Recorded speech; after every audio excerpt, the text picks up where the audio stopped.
Kita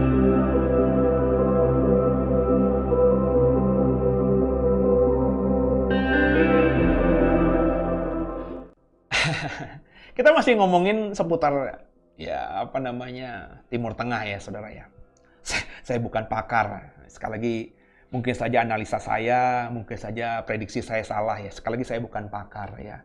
Saya cuma dipaksa keadaan ya karena saya mempercayai bahwa Gog dan Magog Yehezkiel 38 dan 39 itu akan melibatkan Rusia dan juga melibatkan Turki dan Iran ya. Itu sudah saya khotbahkan 3 tahun lalu.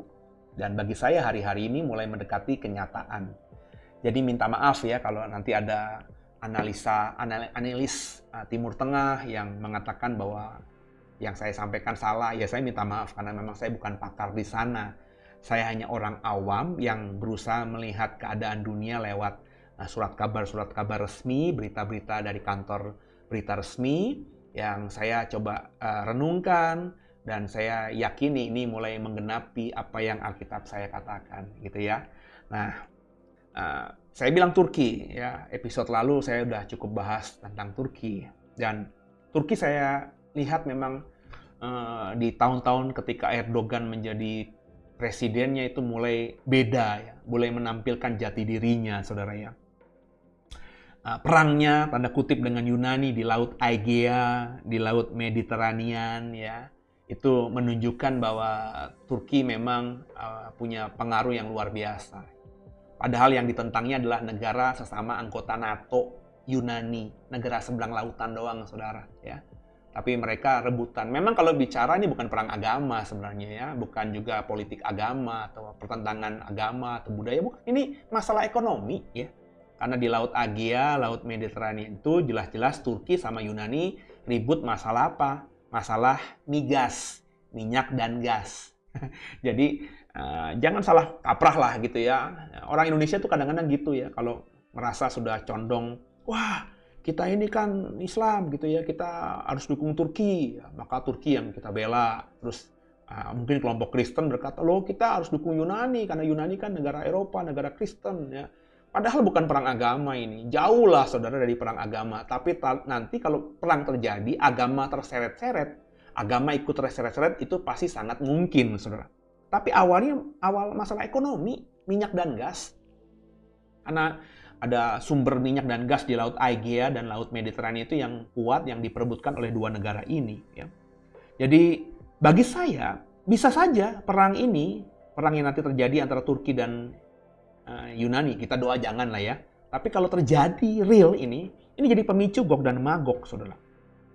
Kenapa? Karena saya bilang tadi ya, intriknya terlalu sangat keras gitu ya.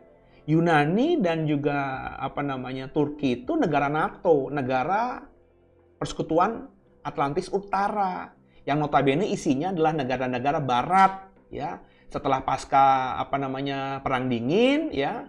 Itu bahkan sebelum Perang Dingin, negara-negara yang pro Amerika, negara-negara sekutu itu membentuk persekutuan ya, yang disebut NATO itu. Salah satunya Turki dan juga Yunani. Jadi kalau mereka perang itu pasti melibatkan negara NATO yang lainnya. So, nggak mungkin nggak, saudara. Pasti melibatkan ya. Dan terlebih ketika nanti terjadi perang, Turki juga sudah melibatkan tanda kutip Rusia ya. Karena hubungan mereka lagi harmonis hari-hari ini, ya. Karena Rusia mengizinkan negara NATO yang namanya Turki memilih persenjataan dari dia. Turki juga menentang, membangkang Amerika dan negara-negara Eropa lainnya dengan lebih memilih persenjataan dari Rusia yang notabene musuh mereka daripada membeli dari negara-negara sekutu mereka yang lainnya, negara NATO itu kan ini. Jadi kalau terjadi perang pasti efeknya panjang, saudara, panjang ya. Dan kalau kita melihat kecenderungannya ya hari-hari ini, negara-negara Eropa lebih condong mendukung Yunani ya. Kita lihat saja ya dari beberapa respon-respon pemimpin Eropa ya, itu lebih condong kepada Yunani. Jadi kalau terjadi perang terbuka benar-benar, ini Eropa akan dukung Yunani, prediksi saya, kayak prediksi bola gitu ya.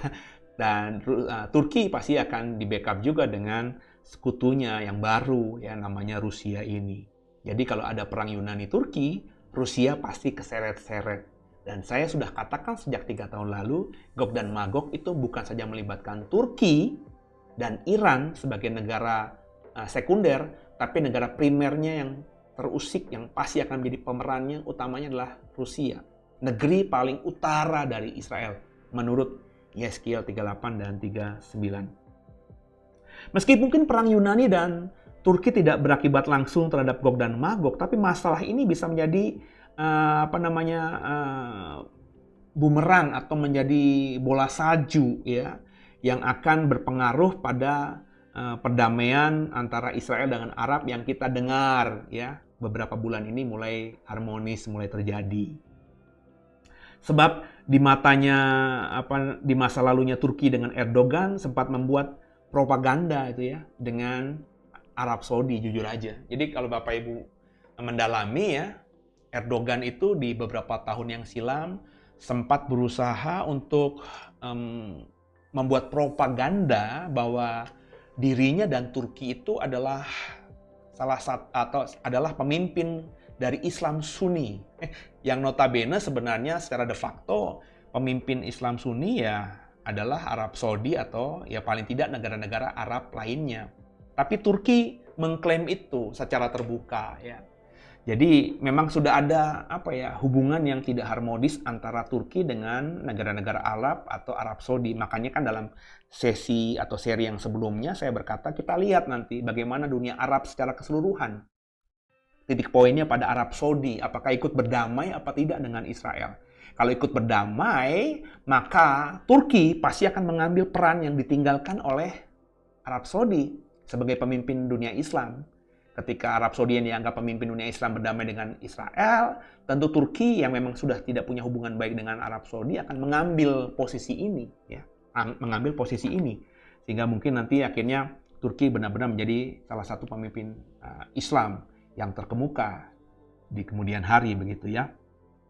Nah, jadi berdasarkan sejarah tadi, ya, jika ada perdamaian Arab dan Israel, maka pasti Turki nggak tinggal diam. Dan intrik atau pertikaiannya dengan Yunani itu pasti akan membuat menjadi trigger ya. Ya Bapak Ibu ingat cerita tentang Perang Dunia Kedua nggak? Ya ketika misalnya Hitler ingin mengembangkan sayap Nazinya ke seluruh dunia ya. Itu kan dimulai dengan satu peperangan saja ya. Ketika peperangan itu berhasil dimenangkan, maka hasrat untuk mengalahkan negara-negara lain juga terjadi. Itu yang dilakukan juga Jepang. Ya. Jepang sudah menguasai Asia Timur, bahkan sampai ke Indonesia sudah dikuasai Jepang, saudara. Ya. Mestinya kalau dia tidak mengutak-atik Amerika, selesai itu. Ya. Jepang akan terus jadi penguasa Asia. Ya. Tapi ya tadi, karena sudah menaklukkan Asia, dan seberangnya itu adalah Amerika, gitu ya, dia akhirnya mau menguasai Amerika dengan menyerang itu tadi Pearl Harbor yang ada di sekitar pantai Amerika sebenarnya. Ya akhirnya melibatkan Amerika. Amerika tadi nggak peduli sama Jepang menguasai Indonesia. Amerika nggak peduli sama Romusa. Akhirnya gara-gara diserang sama Jepang, berperang dengan Jepang, dan akhirnya kita tahu Jepang kalah karena Amerika dibantu oleh sekutu-sekutunya mengalahkan Jepang. Jadi kalau Turki sampai perang sama Yunani, maka style atau kebiasaan berperang atau situasi yang lagi on fire itu akan terbawa-bawa. Makanya saya berkata pada saudara, kita perhatikan dengan bijaksana perkembangan di wilayah ini ya. Kalau ada terjadi keributan antara Yunani dengan Turki, terjadi perang terbuka, ini jadi trigger Rusia masuk ya. Terjadinya perdamaian antara Arab Saudi, nanti Arab secara keseluruhan dengan Israel, itu juga menjadi trigger nanti Turki untuk ambil peran yang lebih lagi. Nah, Turki yang sudah berperang dengan Yunani, tanda kutip kalau itu terjadi, pasti akan lebih siap untuk memerangi Israel dalam hal ini yang dianggap nanti sebagai biang kerok dari perebutan wilayah di Yerusalem, tentunya tentang ya Bait Allah dan juga tentang Palestina.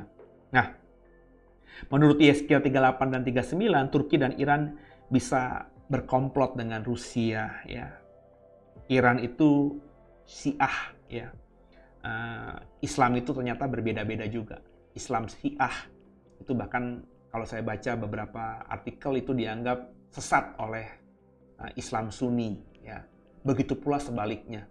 Itu akhirnya saya baru ngeh gitu ya, kenapa Iran sama negara Islam lainnya itu tidak terlalu akur begitu.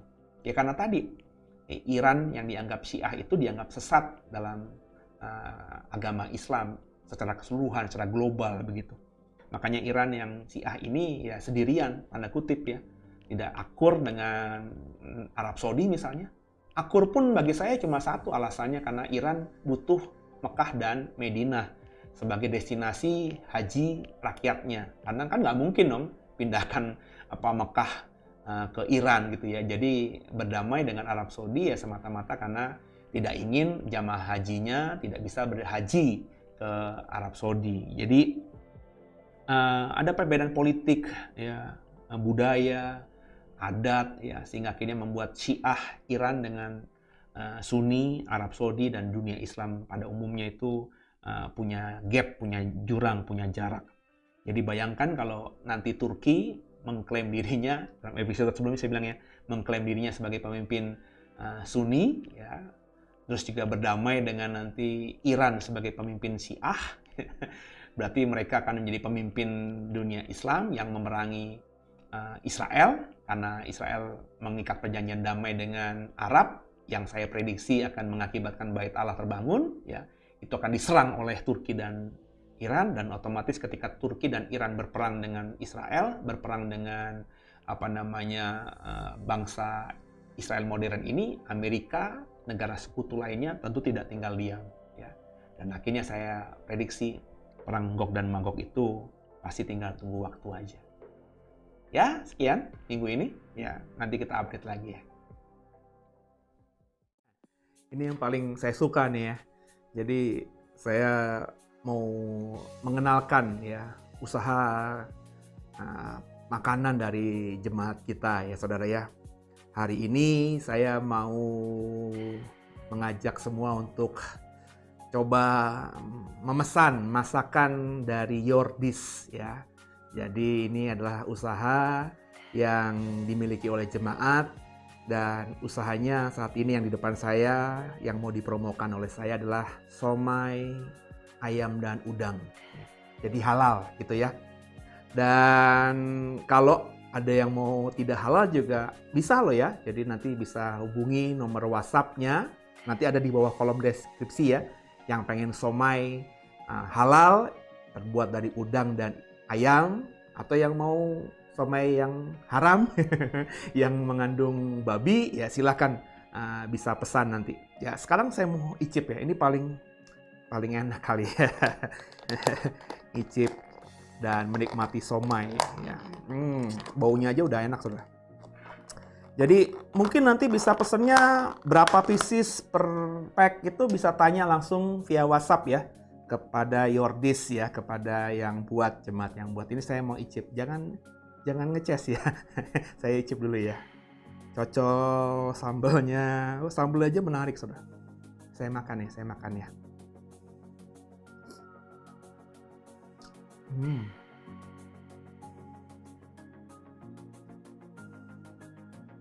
Udangnya banyak saudara, rasa banget, jadi lembut, enak, wangi, ayamnya dapet, udangnya juga dapet. Saya makan lagi ya, saya makan dulu ya.